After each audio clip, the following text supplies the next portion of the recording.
अस्सलामुअलैकुम। उम्मीद करती हूँ कि आप सब खैरियत से होंगे। अल्लाह ताला आप सबको खुश आबाद रखे। आज मैं आपको इमली की चटनी बनाना सिखाऊंगी।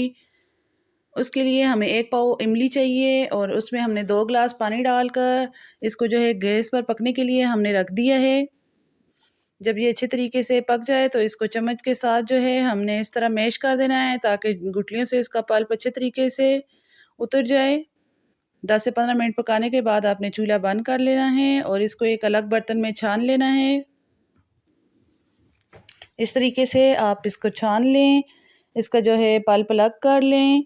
अगर गुठलियों से आपका पल्प नहीं उतरता तो आप जो है गुठलियाँ बिल्कुल अलग करके इसका पल्प आप चम्मच के से उतार लें। ये देखें हमने इसका पानी भी इमली का अलग हो गया था और ये पल्प भी हमने उतार लिया और गुठलियाँ इस तरीके से बिल्कुल साफ़ करके अलग कर ली हैं।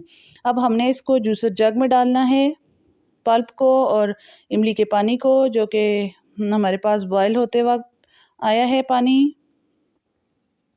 ये पानी इमली का ये भी हमने शामिल कर देना है और इसको अच्छे तरीके से ग्राइंडर में अच्छे तरीके से इसको ग्राइंड कर लेना है ताकि ये एक फ़ाइन पेस्ट बन जाए।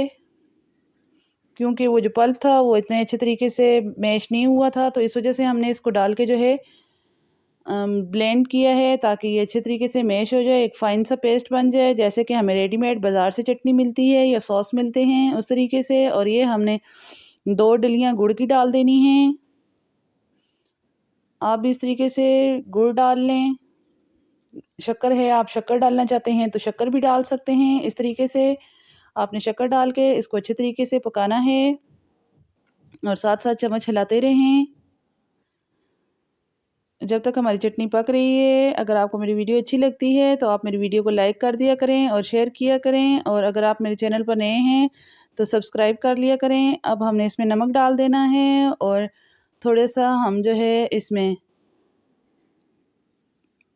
गरम मसाला डालेंगे और थोड़ा सा हम इसमें ये पिसी हुई मिर्च और 1 चम्मच हमने कुटी हुई मिर्च डालनी है। कुटी हुई मिर्च के साथ बहुत ज़बरदस्त टेस्ट आता है।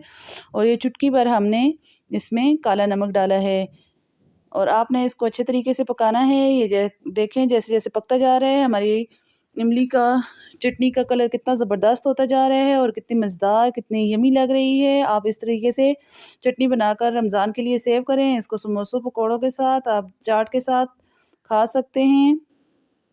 इस स्टेज पर आकर हमने थोड़ी सी इसमें चीनी भी शामिल कर दी है।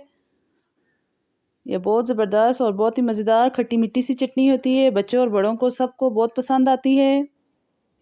ये आप रमज़ान के लिए लाज़मी बनाएं और बना कर रखें। इससे हमारी टाइम की बचत हो जाती है। अगर आपके पास ग्रीन चटनी बनाने का टाइम ना हो तो आप फ़ौरन से ये निकालें और आप चटनी सर्व कर दें। ये देखें जी हमारी चटनी तैयार हो चुकी है। इसमें बबल्स आना शुरू हो गए थे। जैसे ही हमने चटनी हमारी तैयार हो, जैसे थोड़ी सी ठंडी हो, तो हमने इसमें 1 चम्मच सिरके का शामिल कर देना है और शामिल करने के बाद इसको अच्छे तरीके से मिक्स करें और इसको आप किसी जार में डालना चाहें तो जार में डालें और बाउल में डालना चाहते हैं तो बाउल में डाल कर रख दें।